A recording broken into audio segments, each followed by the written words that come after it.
Alright, so do you think it is worth it to upgrade to the new iPhone 14 Pro Max? Well, it depends. Honestly, most of the upgrades on this new phone are more about quality of life improvements rather than an astronomical jump, especially if you compare it to last year's iPhone 13 Pro Max. I should know because I just recently did the switch. At first glance, you won't notice the difference until you really look into them. So in today's video, I'll share with you 5 things that I like about the new iPhone 14 Pro Max and why I think it is worth upgrading from an older model or finally switch from the other side. With that being said, let's get into it. Before we start, I just want to give a huge shout out to Beyond the Box for a very sweet deal, including some awesome freebies which I'll share with you later. Now, if you haven't noticed, the packaging for the new iPhone 14 Pro Max comes in a white box compared to last year's iPhone 13 Pro Max which came in a black box. A minor difference but still worth noting. Other than that, pretty much the same unboxing experience. Inside the box, we have the iPhone 14 Pro Max itself, a small envelope that houses the SIM ejector pin, some paperwork, and an Apple sticker. Interestingly, here in the Philippines, the new iPhones still come with a SIM card tray. And lastly, we have the USB Type-C to Lightning charging cable. Before I share with you the 5 things that I like about the new iPhone 14 Pro Max, let's have a quick look around, shall we? At first look and touch on this new space black variant, it actually looks pretty similar to last year's graphite with ever so subtle difference. And as little as it is, I actually kinda dig this new color with darker albeit still glossy sides and a darker overall colorway. As you can tell, there's not much difference between the color of these two. Let me know in the comments below though which one you prefer, I'm curious to know. It's actually my first time to experience setting up a new iPhone from another, and I must say, this is probably the most seamless migration process I've ever experienced on any device with an operating system.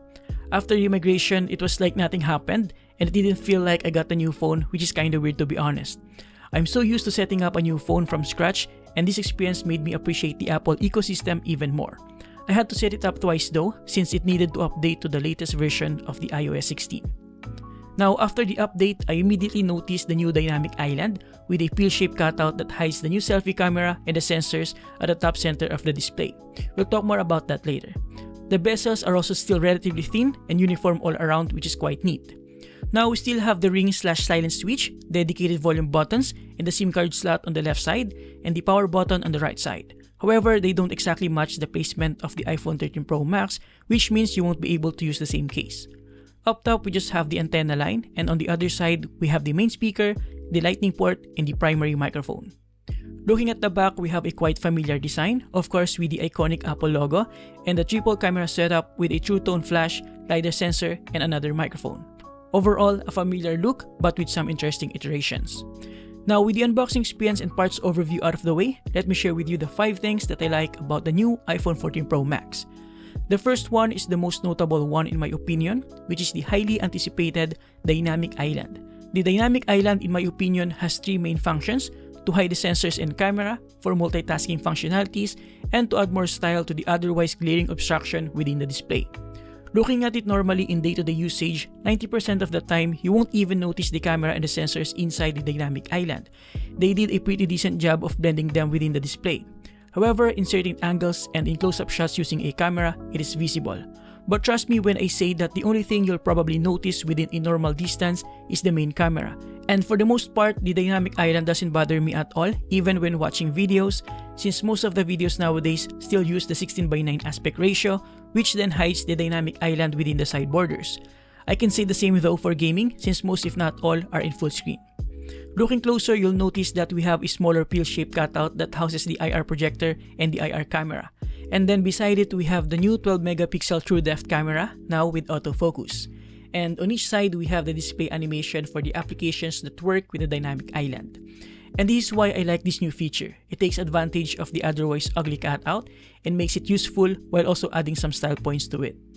Simple things like answering calls that give you the current runtime and an audio visualizer with color coordination, when using Face ID, sending files via AirDrop with a simple animation confirmation, changing between ring and silent using the side switch, changing between focus modes, and subtle things like when someone connects to your hotspot, recording voice memos, and when activating shortcuts for my smart home setup.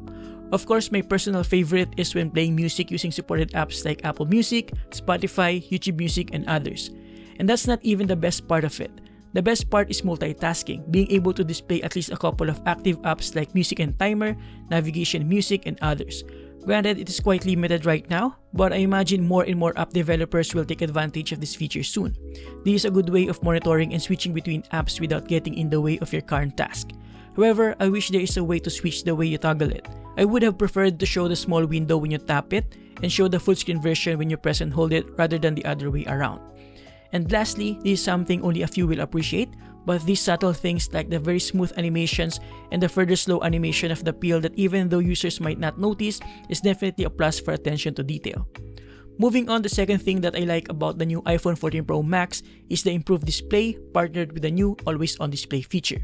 For starters, this new display is 2 times brighter with a peak brightness of up to 2000 nits when used outdoors, which is absolutely insane. As per testing, it definitely makes the outdoor experience better at the expense of some battery life and some noticeable heat, but I'll take the extra brightness any time of the day. We still have the smooth Pro Motion display that allows the refresh rate to adapt from 10 to 120Hz depending on the application demand, but this time we also got the new always on display that allows the panel to go all the way down to 1Hz and dim the display while showing necessary information like date, time, and focus mode. At first, it was kinda trippy because from my experience with Android always on displays, most are just black background and then the date and time. However, with the iPhone, it dims the display including the wallpaper. So oftentimes, I find myself pressing the power button or check if the display is turned on or not. But after a while, I got used to it eventually, and once I did, I started to appreciate it because now I can always glance at the picture of my little boy Gio whenever my phone is docked on my desk. However, I wish we have more customization options here, especially if you want to just have a black background instead of the picture to save more battery life. As for the display quality itself for media consumption, it's pretty much the same experience, with vibrant colors, substantial details and sharpness, high contrast levels with deeper blacks, good viewing angles, and an overall better experience compared to other smartphones out in the market. Definitely one of the best, if not the best display on a smartphone. Again, the dynamic island doesn't bother me at all, especially with videos with a 16:9 aspect ratio, but your mileage may vary depending on your personal preference. Now, the third thing that I like about the new iPhone 14 Pro Max is the performance, however small the leap it was from its predecessor. The new iPhone 14 Pro Max now has the 14nm A16 Bionic chip inside, which is more powerful and more efficient.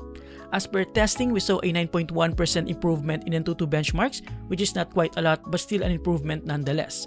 We also saw an 8.2% improvement in single core, 11.5% in multi-core CPU performance, and 7.4% in GPU performance in Geekbench. Both pretty much maxed out in the 3D Mark Wildlife, so the result is negligible here. But we saw a 15.9% improvement in 3D Mark Wildlife Extreme. So yeah, overall, up to around 16% improvement in terms of synthetic benchmarks. As for the real-world experience though, I can honestly feel the slight improvement, especially when browsing through the user interface. Application loading times are still pretty much neck and neck, with the iPhone 14 Pro Max being slightly faster than its predecessor, but not on all applications. So I would say if you're coming from the iPhone 13 Pro Max, the upgrade might not be that worth it in terms of performance perspective. Now, gaming on the iPhone 14 Pro Max like its predecessor is also a cakewalk. Pretty much max settings on all the games I've tested, except maybe in Genshin Impact, more on that in a second. But yeah, in Call of Duty Mobile, the gaming experience is pretty smooth, and as you can tell, for the most part, the dynamic island doesn't really matter since your left thumb will probably cover it unless you're using an external controller like the Backbone 1 and the like. Same in Diablo Immortal at 60fps high graphics settings, and I would say the display quality also adds to the overall great gaming experience. In Genshin Impact, you can set it at balls to the wall settings, but that would lead to some thermal issues and discomfort at some point since even at slightly lower settings, the back of the phone tends to get hot at almost around 40 degrees. But in terms of pure performance and image quality, no one's going to complain about the performance of the new iPhone 14 Pro Max. Now, the fourth thing that I like about the iPhone 14 Pro Max is the battery life, although I could still say the same about the 13 Pro Max. This is one of the reasons why I always choose the largest version of the iPhone because the Maxes are simply the best in terms of battery life. I can hardly deplete the battery in an entire day, and it's something I never had to worry about anymore, especially during this pandemic era. And when I'm out and about, like on my last public event, I started using it at 10 AM and at around 11 PM I still had around 38% of battery, which I can easily go through the next morning. And last but not the least, the fifth thing that I like about the iPhone 14 Pro Max is of course the new camera system featuring the 48 megapixel main camera, something Apple has been holding off for years up until now. The question is it noticeable and is it enough to warrant the upgrade? To be honest, on the surface, it might seem not, especially if you're just going to shoot standard JPEG, which will then just capture a 12 megapixel photo. The good thing here is that this time it will capture better light thanks to the quad binning process, which groups 4 pixels into 1. If you want to take advantage of the full resolution, you'll need to shoot at Pro RAW mode, which I'm not gonna lie, it's a ton of storage space. The advantage of a higher resolution camera is that you can safely crop into your photos while maintaining a significant amount of detail. What I particularly like about the new 48 megapixel camera is that we now have a 2x zoom option without the need to add an extra camera module. I find this 2x zoom quite useful in terms of product shots, and it's nice that I don't need to manually crop it on post-processing. This is also useful for portrait shots, taking advantage of the quality of the main camera without being too wide in terms of the focal length. I also appreciate the new autofocus on the selfie camera, which makes the iPhone 14 Pro Max even better for vlogging. This means you can go up close and far away from the lens without getting out of focus, making it more versatile not only for basic selfie shots but for creative shots as well. Now, the cinematic mode was also upgraded, now able to shoot at 4K resolution, which is nice and a step forward towards that high-end camera background separation effect.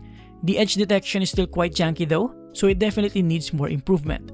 We also have a new action mode, which although is only at 2.8K resolution, actually works quite well.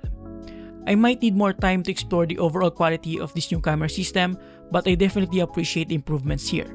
Overall, my recommendation is that if you're coming from the iPhone 13 Pro Max, I personally believe that upgrading to the 14 Pro Max isn't that worth it, however cool the dynamic island is. The performance and overall experience are basically the same, especially if you consider the price you're going to pay. However, if you're coming from an older iPhone or someone who is planning on converting from the other side, then it's definitely worth it.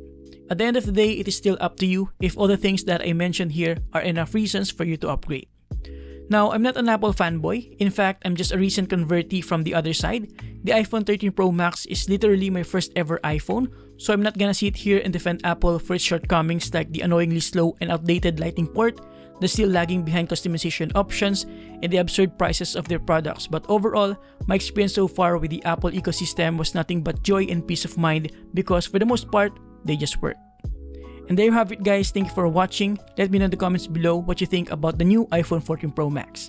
Again, thanks to Beyond the Box for these useful pre-order freebies.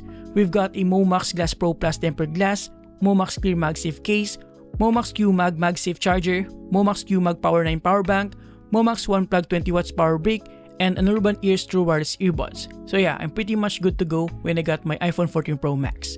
You can check their official website link below. Thank you for watching, subscribe if you appreciate this video, and see you next time. Have a great day guys, you're awesome.